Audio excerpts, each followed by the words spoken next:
Essa fala de Marco Rubio, dizendo, de acordo com ele, que Lula privilegiou mais o ego do que a população, isso vai cair como uma luva na campanha de Flávio, não? E deve ser usado, viu, Elisa? Theo, bom dia para vocês, para quem acompanha a gente.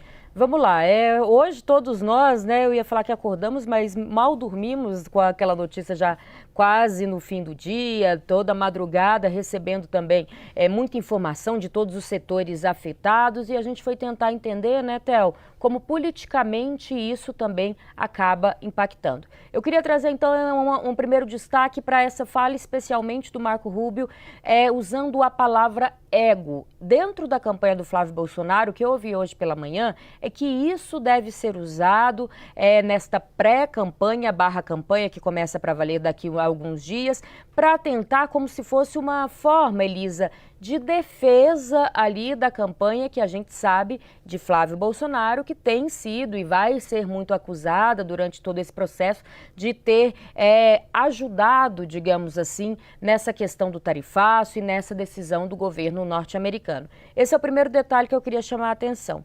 Num segundo momento, Elisa, se me permite, queria destacar um pouco também como a campanha de Lula já se prepara, principalmente para uma fala, vou pegar a palavra correta aqui que me pontuaram, quando disse ali que faltou empenho do governo Lula, foi esse termo usado também nessas postagens de Marco Rubio, como também por outras pessoas do governo norte-americano, de que teria faltado empenho nas negociações por parte do Palácio do Planalto.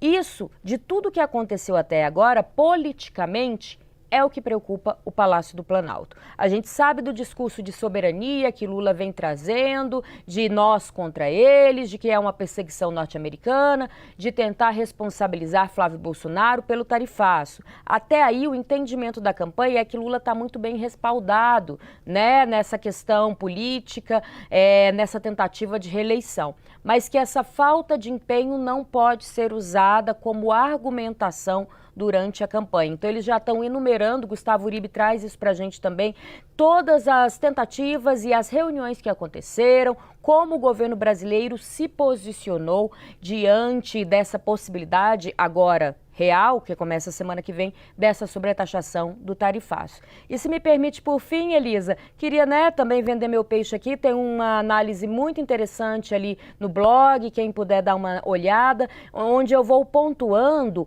o quanto essas narrativas políticas, no fim das contas, é todo o pano de fundo dessa questão econômica. Então a questão econômica, ela fica de lado, foi sim, dá para a gente afirmar sem nenhuma sombra de dúvidas, decisões políticas que nos levaram enquanto país até essa situação que a gente vai enfrentar agora, econômica também, relacionada a essa tentativa de venda dos produtos brasileiros para os Estados Unidos. E quando a gente traz aqui que foi uma questão política, eu coloco todo mundo nesse bolo, viu, Elisa? Foi uma decisão política do governo Donald Trump relacionada ao Brasil, foi uma decisão política de Flávio Bolsonaro, muito criticada, inclusive durante as tentativas e negociações ali falando do PCC, falando também daquelas decisões norte-americanas envolvendo ministros do Supremo Tribunal Federal e que na última conversa, inclusive de Flávio Bolsonaro, junto ao representante comercial ali,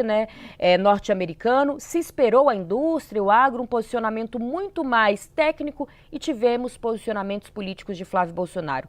E por fim, claro, como o Palácio do Planalto está usando todo esse tema agora eleitoralmente falando. Até se tentou em reuniões trazer para a esfera técnica, mas no fim das contas o que interessa para o Planalto é a reeleição. E no fim das contas teremos prejuízos econômicos. O Ministério da Fazenda já se prepara para ajudar o empresariado brasileiro que vai ter prejuízo por não conseguir enviar esses produtos para os Estados Unidos. Num orçamento que já está apertado, vai ter que tirar dinheiro para cobrir essa outra ponta num cobertor curto. Para resumir, para encerrar, é importante destacar, questões econômicas nesse país sempre fica para o próximo governo, independente de quem seja, né, Elisa? A Fiesp, por exemplo, que é a Federação das Indústrias de São Paulo, atribui ao governo a responsabilidade pelo que eles chamam de ruídos diplomáticos desnecessários. Segundo a federação, o governo brasileiro teria minado os vínculos de mais de 200 anos construídos com os Estados Unidos. O setor cafeeiro celebrou a isenção dos produtos do tarifaço. O café e derivados ficaram de fora da taxa de 25% imposta. Ainda assim, as entidades destacam que existe uma preocupação com uma segunda investigação em andamento, que pode resultar em cobranças adicionais sobre os produtos brasileiros. Pois é, a preocupação, né, Larissa, de diferentes setores, que mesmo que tenha havido alguns encontros de Lula com Trump, o esforço diplomático, né, do Ministério das Relações Exteriores e toda essa movimentação, até de quando Eduardo Bolsonaro trabalhou para senadores não conseguirem se reunir com o governo dos Estados Unidos, você tem uma preocupação que, independentemente de onde venha, a causa é uma preocupação real. Você conversou com o setor e ouviu o que nesta manhã? Preocupação, vou trazer algumas palavras. Preocupação, o cenário tende a piorar, foram termos que eu ouvi hoje. Houve um posicionamento oficial também da Confederação Nacional da Indústria, CNI.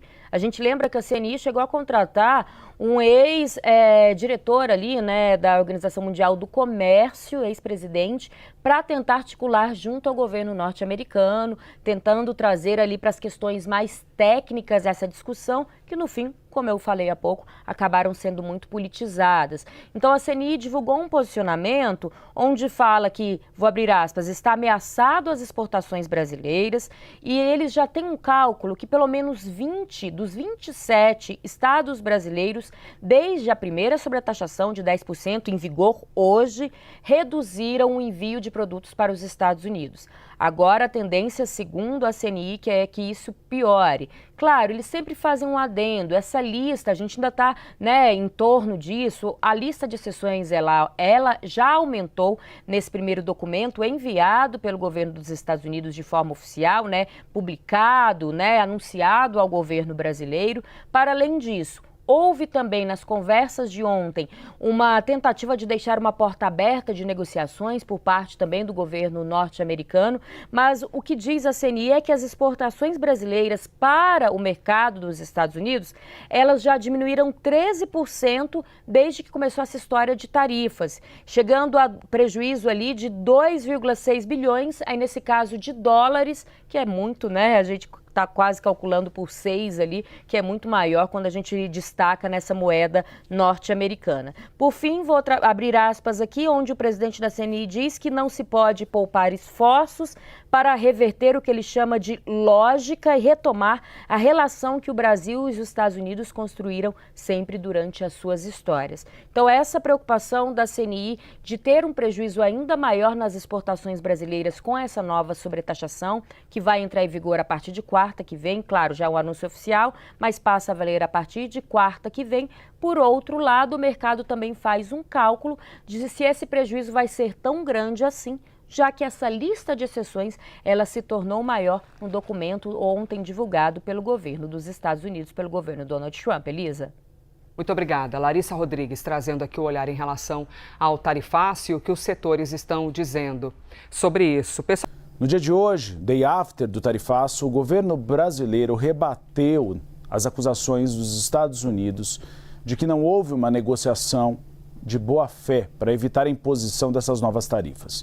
Segundo dados compilados pela gestão federal, desde o ano passado, foram realizados 30 contatos entre os governos do Brasil e dos Estados Unidos para tratar sobre as tarifas.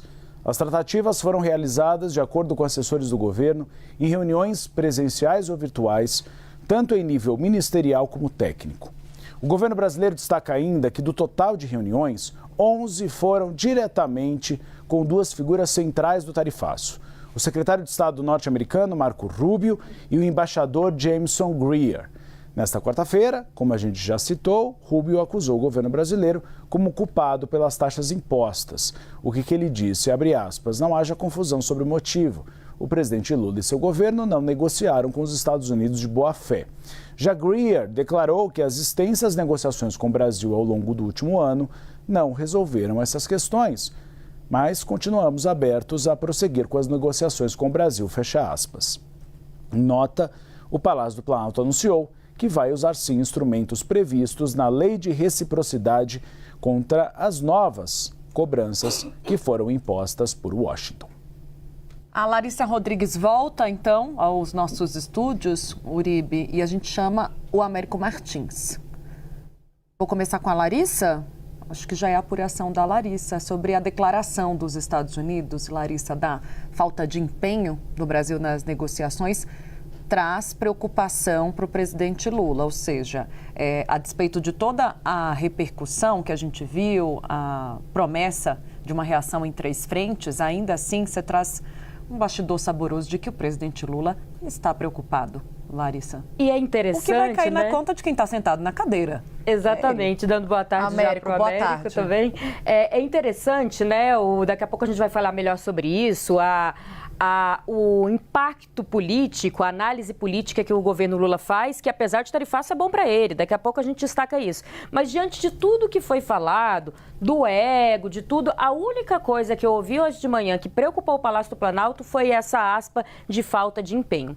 Por quê? E eu acho que vai muito em contra o que você trouxe na sua apuração, né, Uribe? De que Lula já tem um discurso de soberania, já tem um discurso de perseguição, já tem diversos discursos, mas não quer que a população entenda que ele não tentou por fim ao tarifaço. Então, quando a gente tem um representante do governo norte-americano falando de falta de empenho, isso pode pegar na campanha. Sim. Pode pegar no entendimento de que Lula não teria tentado negociar, tanto que vai levantando todas as vezes que alguém de seu governo, um ministro, conversou com representantes norte-americanos, vai também ali já prevendo que a campanha de Flávio Bolsonaro pode usar isso numa tentativa de defender e se afastar do tarifaço.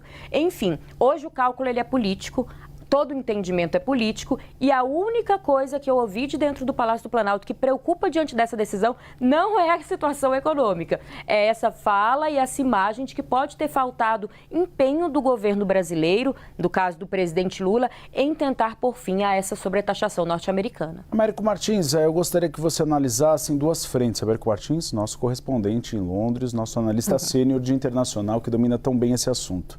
De um lado, qual a estratégia de Marco Rubio de descambar para um discurso político? E segundo, teria algum efeito uma negociação? Ou isso já eram favas contadas e o governo americano, na verdade, tem aquela estratégia que a gente sempre disse, tarifar para aumentar a arrecadação e reindustrializar a indústria americana e prejudicar adversários políticos? Boa tarde, Uribe, Tainá, Larissa, um prazer estar aqui com vocês. Boa tarde a todo mundo que nos acompanha. Sua primeira pergunta, Uribe, com relação à estratégia aí do Marco Rubio. A gente precisa lembrar que o Marco Rubio é provavelmente o ministro do presidente Donald Trump mais ideológico e ele tem um interesse enorme na América Latina. A família dele emigrou de Cuba para os Estados Unidos antes ainda da Revolução Comunista e eles todos, ele em específico, tem uma visão muito conservadora do continente. Ele vê como rivais, até inimigos, governos de esquerda ou de centro-esquerda, independente das políticas que eles apliquem ou da defesa da soberania deles. Ele está vendo tudo do ponto de vista do governo americano, essa prisma ali das comunidades de Miami, onde ele fez a carreira política dele. E ele, ao fazer essa declaração, colocar essas frases no Twitter, nas redes sociais, ele está também politizando o assunto, um assunto que deveria ser tratado de um ponto de vista técnico pelo governo dos Estados Unidos, assim como pelo governo brasileiro. Então ele está fazendo uma pressão ali política e geopolítica também sobre o governo brasileiro. A gente precisa lembrar que o Departamento de Estado tentou interferir em muitas eleições na América Latina. O próprio presidente Donald Trump chegou a fazer declarações apoiando este ou aquele candidato. Então o Marco Rubio tem ali certamente interesses políticos, ao contrário, por exemplo, do representante do comércio dos Estados Unidos, que adotou uma linha mais técnica, é o responsável tecnicamente pelas negociações com os Estados Unidos, pelos Estados Unidos com os outros países. Com relação ao segundo ponto, com relação às negociações propriamente ditas e às intenções do governo americano, a gente precisa sair de um ponto que é básico, que é inicial para a gente entender tudo nessa relação. O fato de que o presidente Donald Trump sempre justificou os tarifaços contra todos os países pelo fato dos Estados Unidos terem déficits comerciais. Segundo o presidente Donald Trump, ele chegou a dizer que os outros governos estavam roubando, se beneficiando dos norte-americanos ao exportar muito mais e importar pouco dos Estados Unidos. Simplesmente não é o caso do Brasil. O Brasil tem um déficit com os Estados Unidos, é os Estados Unidos que tem um superávit com o Brasil. Isso é fundamental para entender que tecnicamente não fazia sentido essas tarifas e também que a negociação caminhava de uma forma diferente das negociações com outros países. Eram demandas do governo dos Estados Unidos que eram muito diferentes das demandas feitas a outros países. Na verdade, em muitos momentos, os Estados Unidos impõem as suas condições, até porque são as maiores economias. É a maior economia, é o maior país, os outros países querem ter muito acesso ao governo americano. No caso brasileiro, como nós temos um déficit com os Estados Unidos, a conversa era uma conversa diferente, de outro tipo.